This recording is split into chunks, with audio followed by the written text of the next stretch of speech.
my name is Jean Spraker. I think we've covered that already, and that's a hell of a thing to follow. That was a great story.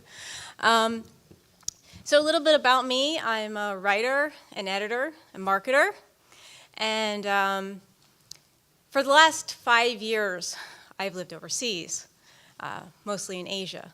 And when I moved overseas to India in 2012, I got a lot of advice from a lot of people, okay?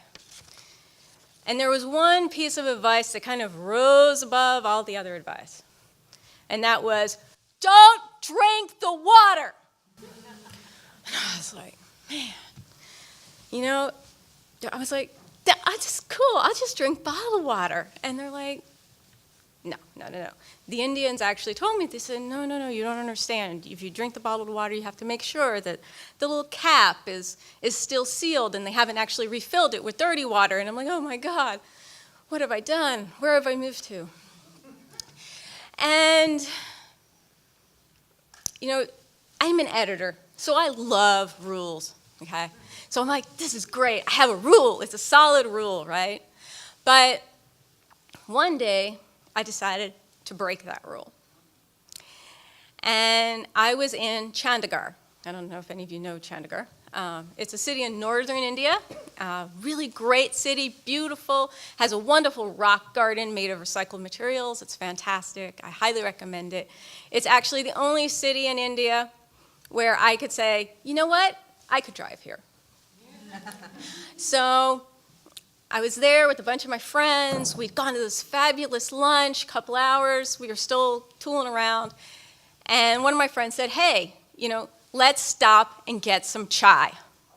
And for the record, that's chai, it's not chai tea, and that sure as hell isn't chai tea latte.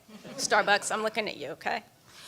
And so I said, sure, great. You know, I wouldn't normally stop at a roadside stand by myself, but hey, I was with my friends, right? They knew what they were doing, man.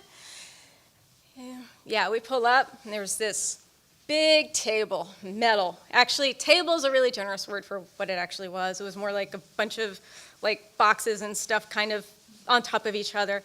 And on top of that was a big gas burner. And it ran a little hose, and it went to a gas cylinder, sort of like what we use for our barbecues, right?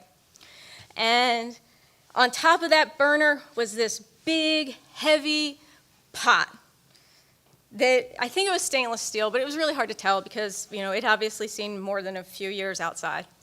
And my friend walked up and he ordered 4 chais, and I really wasn't in a very good mood at that particular moment, and I kind of just sat there and kind of moved away from my friends and just sat and watched the guy making the chai.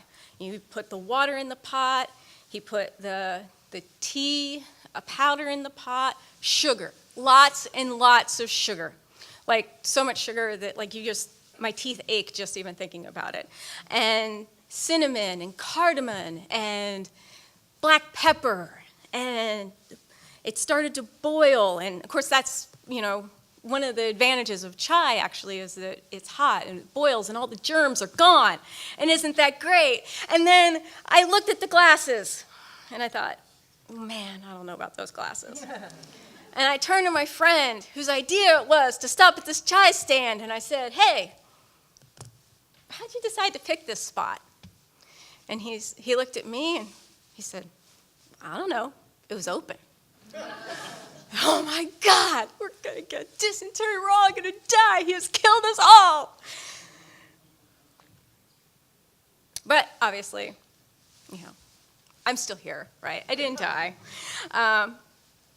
And we just sat there, and the guy poured the chai out, and it looked fantastic. And it had this great film layer on top of it. It was so beautiful. And I just drank it down, and we all had a great time.